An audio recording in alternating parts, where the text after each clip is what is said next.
नमस्कार, मैं आपके साथ के राणा। इंडिया वॉइस देख रहे हैं आप। थोड़ी देर में आम महोत्सव का उद्घाटन मुख्यमंत्री योगी आदित्यनाथ करेंगे। आम महोत्सव का उद्घाटन लखनऊ में 4 दिनों तक चलेगा। थोड़ी देर में आम महोत्सव का उद्घाटन होगा।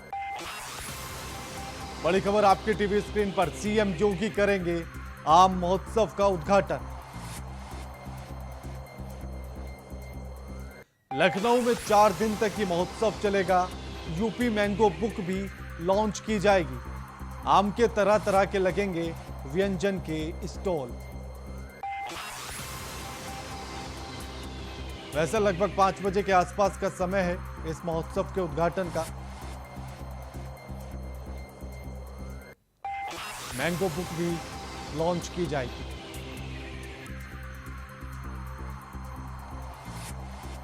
आम के तरह तरह के व्यंजनों के स्टॉल भी लगेंगे।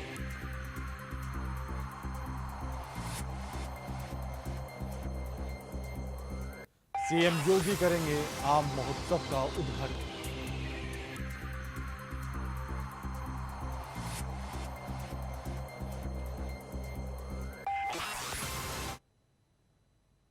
ज्ञानवापी केस में आज वाराणसी के जिला अदालत में सुनवाई हुई। ज्ञानवापी के मुकदमे पर आज की सुनवाई अब खत्म हो चुकी है और 12 जुलाई को अगली सुनवाई होनी है। कोर्ट में आज मुस्लिम पक्ष के वकीलों ने अभी 40 नंबर बिंदु पर बहस की है और कुल 52 बिंदुओं पर बहस होनी है। मुस्लिम पक्ष 1669 से लेकर यानी कि 1669 से लेकर 2022 तक ज्ञानवापी से संबंधित सभी मुकदमे और मुद्दों पर दलीलें पेश की हैं।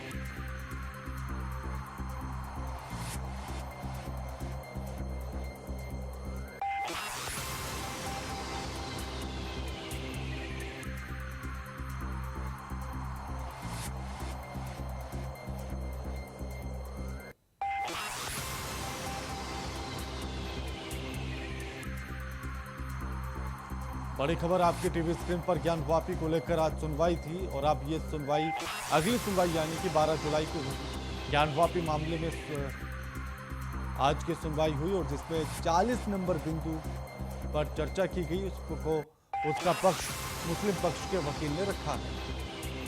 आपको बता दें कि 1669 से लेकर 2022 तक सभी मुकदमों पर चर्चा चल रही है और उन सभी को अदालत के सामने रख रहे हैं मुस्लिम पक्ष के वकील।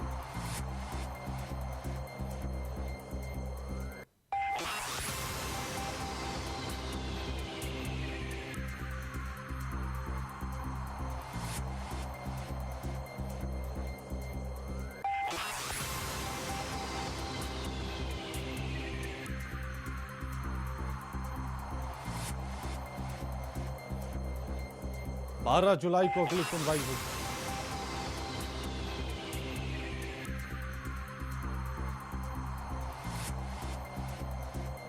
ज्ञानवापी मामले में आज की सुनवाई खत्म हो चुकी है।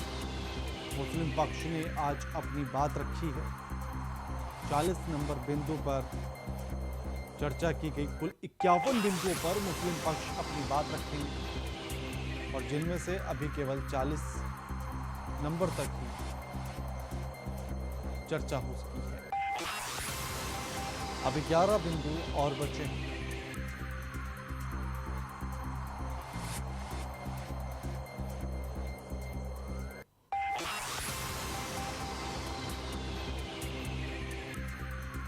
इस खबर पर हमारे साथ हमारे संवाददाता अभिषेक झा जुड़ गए। अभिषेक, आज ज्ञानवापी मामले को लेकर सुनवाई हुई, 40 नंबर बिंदु पर चर्चा की गई, क्या कुछ अपडेट्स हैं?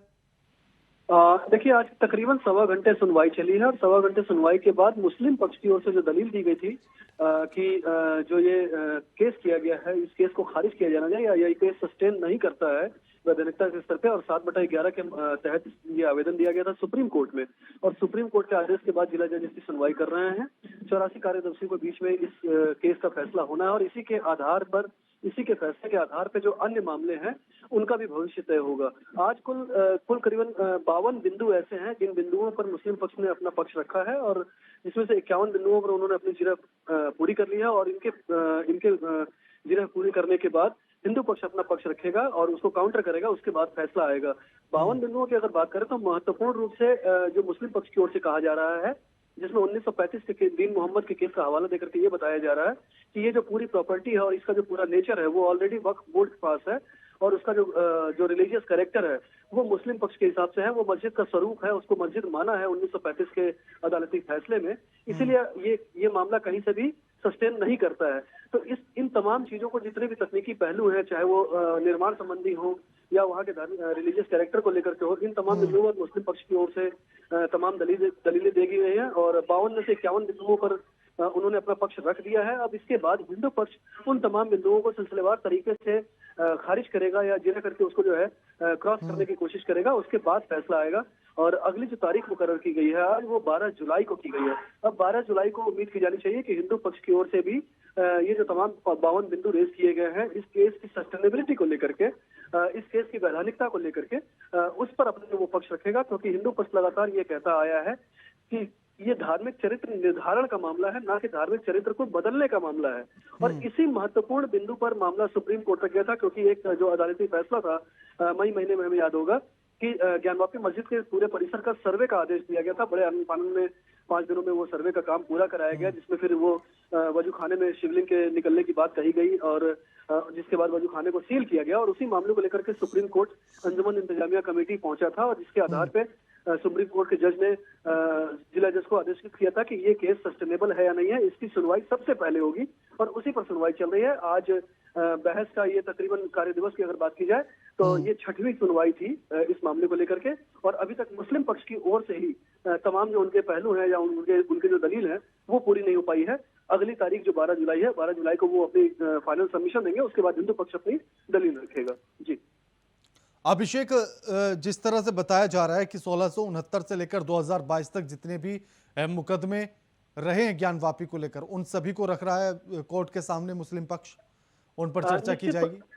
जी निश्चित तौर पे 1669 जो निर्माण की तिथि बताई जा रही है इस मस्जिद की, उसके बाद से ही लगातार जितने भी मामले इस मस्जिद को लेकर के या इस ज्ञानवापी परिसर को लेकर के जो अब तक विवाद हुए हैं, उन तमाम विवादों को भी इन 52 बिंदुओं के बीच में रखा गया है।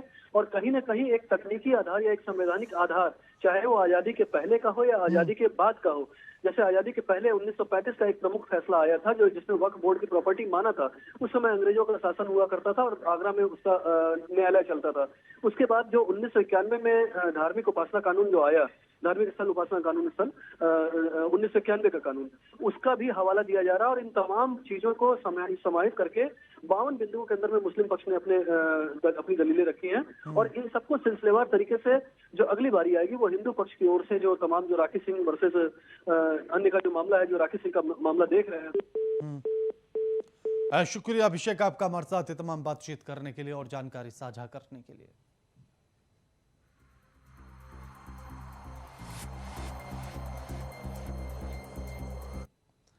उत्तर प्रदेश के मुख्यमंत्री योगी आदित्यनाथ की सरकार के दूसरे कार्यकाल के आज 100 दिन पूरे हो गए हैं। सीएम योगी ने 100 दिन का लेखा जोखा जनता के सामने रखा। यूपी में बुलडोजर के साथ गांव गरीब पर फोकस होगा। लॉ एंड ऑर्डर बेहतर हुआ है। अब नमाज और रामनवमी सड़कों पर नहीं होती है। उन्होंने बताया कि अपराधियों और भूमाफियाओं पर जीरो टॉलरेंस की सरकार की नीति को प्रभावी तरीके से क्रियान्वित किया गया। सीएम योगी ने आगे बताया कि इन 100 दिनों में भूमाफियाओं और अपराधियों पर सरकार ने कड़ी कार्रवाई की है। सरकार ने 844 करोड़ रुपए की संपत्ति को जब्त किया है। साल 2017 से अब तक 2925 करोड़ की संपत्ति जब्त की जा चुकी है। उन्होंने कहा कि यह पहली बार हुआ है जब पुलिस के संरक्षण में गलत कार्रवाई नहीं बल्कि अवैध पार्किंग, स्टैंड और टैक्सी स्टैंड को हटाया गया। उन्होंने बताया कि अब तक 68,000 से ज्यादा जगहों पर अतिक्रमण हटाया जा चुका है। 76,000 से ज्यादा पार्किंग स्थलों से अवैध कब्जे को हटाया गया। सीएम योगी ने इस दौरान धार्मिक स्थलों से लाउडस्पीकर हटाए जाने के आंकड़े भी सबके समक्ष रखे हैं। उन्होंने कहा कि यूपी में धार्मिक स्थलों पर लगे 1,20,000 से अधिक माइक थे जिन्हें या तो हटा दिया गया या फिर उनकी आवाज को धीमा कर दिया गया।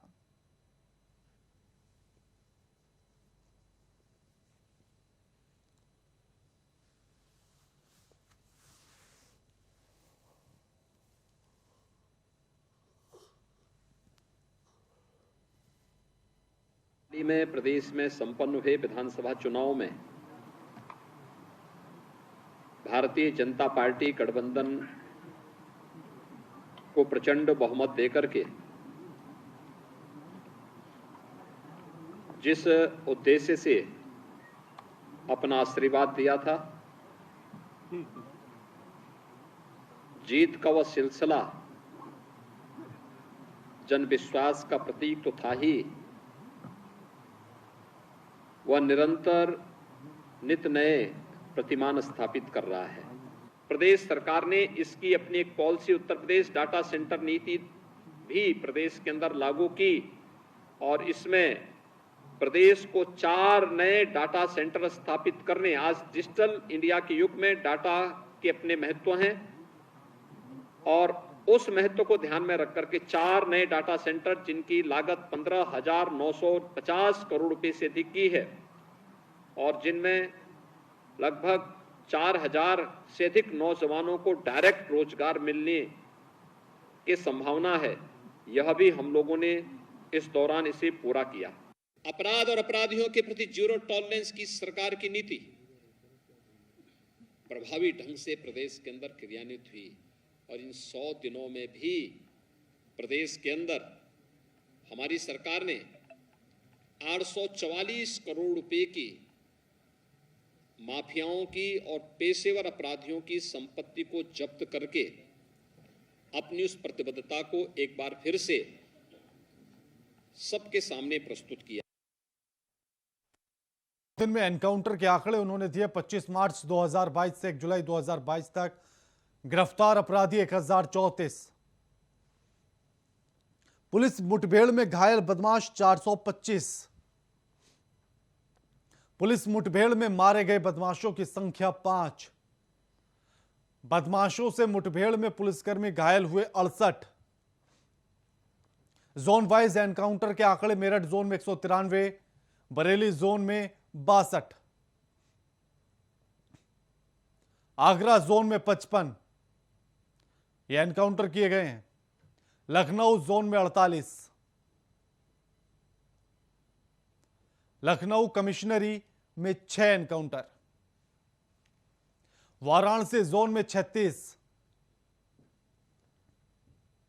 गोरखपुर जोन में 37, नोएडा कमिश्नरी 44, बदमाशों से मुठभेड़ में घायल हुए पुलिसकर्मी मेरठ जोन में 27, बरेली जोन में 16, गोरखपुर जोन में 10, लखनऊ जोन में 9।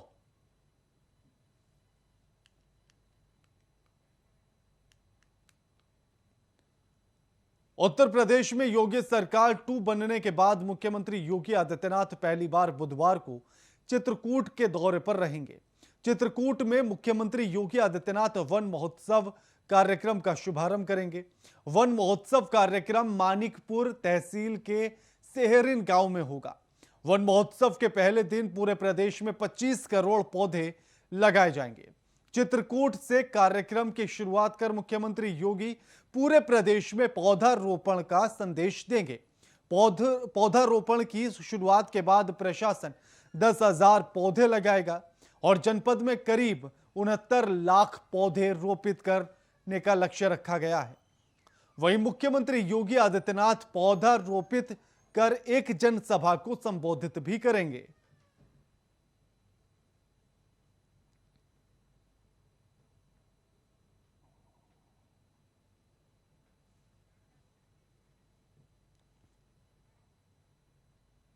और इसी बीच एक बड़ी खबर आ रही है बिहार की राजनीति से निकलकर, उसका रुख करेंगे जहां नीतीश कुमार को एक बड़ा झटका लगा है।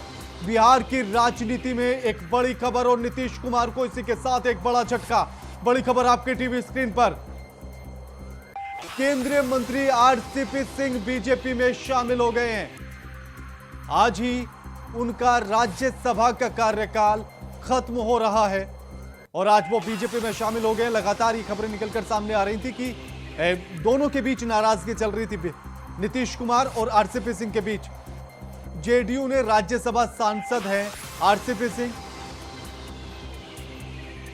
और आज उनका कार्यकाल खत्म हुआ और इसके साथ ही वो बीजेपी में शामिल हो गए।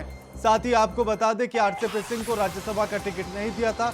उसके बाद से लगातार नाराजगी की खबरें निकलकर सामने आ रही थी नीतीश कुमार और आरसीपी सिंह की, लेकिन लगातार एक दूसरे की तरफ से वार प्रतिवार भी किए जा रहे थे, पलटवार किए जा रहे थे और जिसके बाद से ये नजर आ रहा था कि कुछ ना कुछ बड़ा राजनीति में हो सकता है। और इसी के साथ बिहार की राजनीति की ये बड़ी खबर, नीतीश कुमार को एक बड़ा झटका। आरसीपी सिंह नीतीश कुमार के बेहद करीबी माने जाते थे, लेकिन अब कुछ दिनों से दूरियां थी और उसी का यह नतीजा हुआ कि आरसीपी सिंह बीजेपी में शामिल हो गए।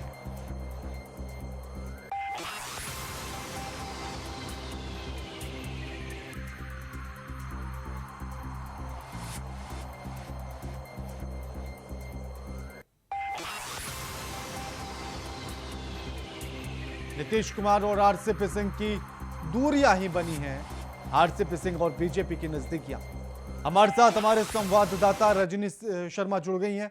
रजनी, आरसीपी सिंह और नीतीश कुमार की दूरियों का परिणाम निकला कि आरसीपी सिंह बीजेपी के नजदीक चले गए। तकनीकी कारणों के चलते रजनी से संपर्क टूट गया है, लेकिन आपको बता दें कि जेडीयू से राज्यसभा के सांसद हैं आरसीपी सिंह। आज ही उनका कार्यकाल खत्म हो रहा है और इसी के साथ राज्यसभा का टिकट उनको नहीं दिया गया था, जिसके बाद से नाराजगी की खबरें निकलकर सामने आ रही थी।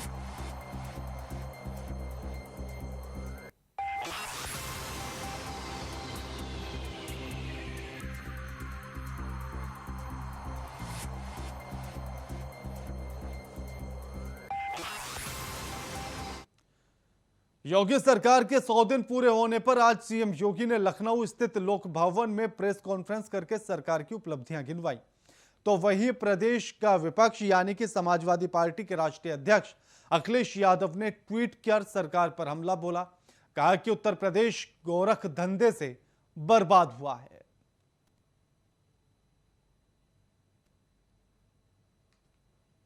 सौ दिन की बीजेपी सरकार, उत्तर प्रदेश हुआ गोरख धंधे से बर्बाद।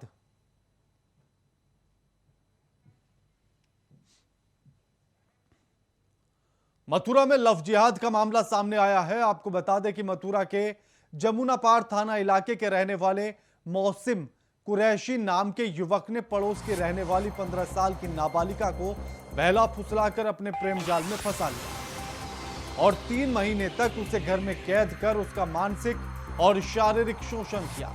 वहीं पीड़िता की मां जब अपनी बेटी को आरोपी के घर से लेने जाती तो उसे डरा धमकाकर भगा दिया जाता। इस दौरान पीड़िता की मां न्याय के लिए अधिकारियों से गुहार लगाती रही। वहीं जब आरोपी कुरैशी को पता लगा कि पीड़िता की मां अधिकारियों के चक्कर लगा रही है, तो उसने पुलिस वालों के साथ मिलकर मथुरा से दूर कानपुर नारी निकेतन भेज दिया। वहीं घटना के 4 महीने बाद तत्कालीन एसएसपी डॉक्टर गौरव ग्रोवर ने एफआईआर के आदेश दिए और आरोपी कुरैशी को गिरफ्तार कर लिया गया।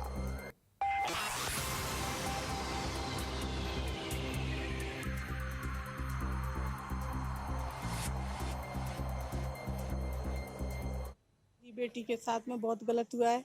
नाबालिग बेटी है मेरी और एक मोमडन का लड़का बहका के ले गया था। 3 महीने उसने अपने पास में रखा। इसके साथ मानसिक शारीरिक शोषण हुआ है और मैं तभी से पुलिस थाने के चक्कर काट काट के परेशान हूँ। कोई सुनवाई नहीं हुई है मेरी, कोई इंसाफ नहीं मिल रहा है, बल्कि उल्टी धमकी और दे रहे हैं कि उसके खिलाफ कोई कार्रवाई मत करो, नहीं तो तुम मारे जाओगे। उसके पास पैसा है, सब कुछ है, तुम्हारे पास कुछ नहीं है। बेटी कैसे बरामद हुई, क्या रहा मामला पूरा? बेटी को मैं कानपुर से लेके आई थी पुलिस वालों ने, और उस लड़के की माँ ने उसे कानपुर भेज दिया था। मुझे तो कानपुर से फ़ोन आया था कि तुम्हारी लड़की यहाँ कानपुर नारी निकेतन में, तब मैं उसे लेने गई थी कानपुर। जी नहीं, वो झूठ बोल रही थी। जिस दिन मैं वो किडनैप की कह रही थी उस दिन तो मैं राजस्थान में था सर। और वो उसकी मां का ये भी आरोप है कि आपने 3 से 4 महीने अपने घर के अंदर रखा, उसका मानसिक और शारीरिक शोषण भी किया आपने। वो झूठ बोल रही है इस बात का। तो जब मैं नापे था, वो नापे थी तो मैं है सर राजस्थान में। लड़की ने भी तो यही बयान दिया कि जबरदस्ती रखा था। नहीं, लड़की ने तो पहले मेरे बयान दिए थे, ऐसा कोई रट्टा नहीं है। मेरी माँ है उस लड़की को बसाना चाहती है। वो झूठ बोल रही है ये बात, और नहीं वो हमारे घर पर कभी आई है। वो कहाँ रखा था? लड़की तुम्हारे साथ थी ना? लड़की मेरे साथ नहीं थी, लड़की है किराए के घर पे थी। कहाँ? उसे किराए के घर कैसे मिला? किराए का घर है मेरे भैया के घर। थाना जमुना पार पे एक नाबालिग बच्ची द्वारा एक प्रार्थना पत्र दिया गया, जिसमें उसने एक दूसरे संप्रदाय के व्यक्ति के ऊपर आरोप लगाया था कि उसने उसका अपहरण कर लिया और उसके साथ 3 महीने रहा है। इस संबंध में थाना जमुना पार पे अभियोग पंजीकृत किया गया है। अभियुक्त को गिरफ्तार कर लिया गया है। बालिका का 164 का बयान कराया जा रहा है। बयानों के आधार पर अगर जो धाराएं बनेंगी, लव जिहाद या धर्म परिवर्तन की बात जो आ रही है मीडिया में, अगर बयान में उसके आता है तो उसके हिसाब से उसकी भी धाराएं बढ़ाई जाएंगी। जो उसने अपने तहरीर में दिया है उसके हिसाब से अभियोग पंजीकृत किया गया है। अगर तहरीर में कोई गड़बड़ी हुई है धारा लिखने में तो उसकी अलग से जांच कराई जाएगी। फर्रुखाबाद में दबंग प्रधान पति ने अपने साथी के साथ मिलकर एक पत्रकार पर हमला कर दिया। यह हमला चुनावी रंजिश के चलते किया गया। दरअसल नशे में धुत प्रधान और उसका साथी पत्रकार के घर पहुंचा और फिर उसके साथ गाली गलौज करने लगा। वही विरोध करने पर दबंगों ने पत्रकार पर पिस्टल तान दी, गोली मारने की धमकी देने लगा। इस दौरान पत्रकार ने घर में घुसकर अपनी जान बचाई। वहीं जब इसकी शिकायत पत्रकार ने पुलिस अधीक्षक अशोक कुमार मीणा से की तो साठगांठ के चलते पुलिस ने आरोपियों पर कोई भी कार्रवाई अभी तक नहीं की।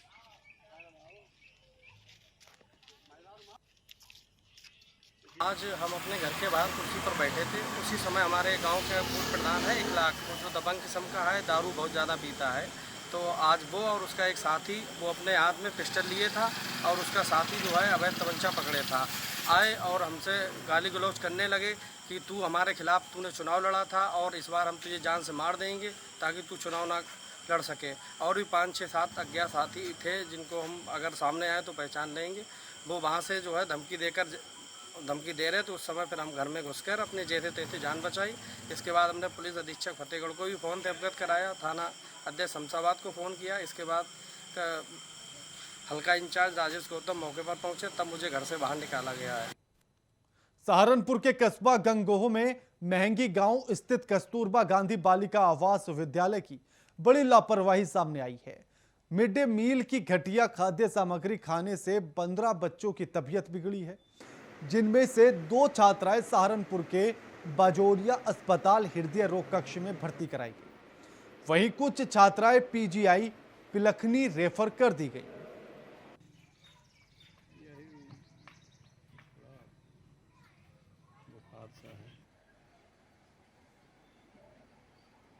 नैना, क्या हुआ आपको? क्या ऐसा खाना खाया आपने जो आपके साथ ऐसी प्रॉब्लम आई? हमने बस दाल चावल खाए और कद्दू और रोटी। तो कब, किस टाइम खाना खाया आपने? कल 12:30 बजे करीब। कल 12:30 बजे खाना खाने के बाद आपकी तबीयत खराब हुई? कल शाम के टाइम हुई। कल शाम के टाइम हुई 8:30 बजे। कितने बच्चे आप लोग टोटल थे वहाँ पे? 72 बच्चों में से सिर्फ 4 बच्चे बचे हैं। 4 बच्चे, बाकी सब बीमार हैं। और मैं एज ए ईएमओ ड्यूटी कर रहा हूँ इस समय। उनकी हालत फ़िलहाल स्टेबल है और वो रात में यहाँ भर्ती हुए हैं नाइट ड्यूटी में। नाइट ड्यूटी में लगभग 2:38 मिनट। उन दोनों पेशेंट्स के जो नाम हैं हमारे पास, एक का नाम है पारुल डॉटर ऑफ सोनू और दूसरे पेशेंट का नाम है समीक्षा डॉटर ऑफ रामवीर। ये दोनों ही कस्तूरबा गांधी विद्यालय गंगोह से हमारे यहाँ आकर भर्ती हुई। अभी हमारे यहाँ आईसीयू में हैं और इनकी हालत स्टेबल है। फूड पॉइजनिंग बताई जा रही है कि वहाँ फूड पॉइजनिंग स्कूल में हुए हैं बच्चे। बुलेटिन में फिलहाल इतना ही। नमस्कार।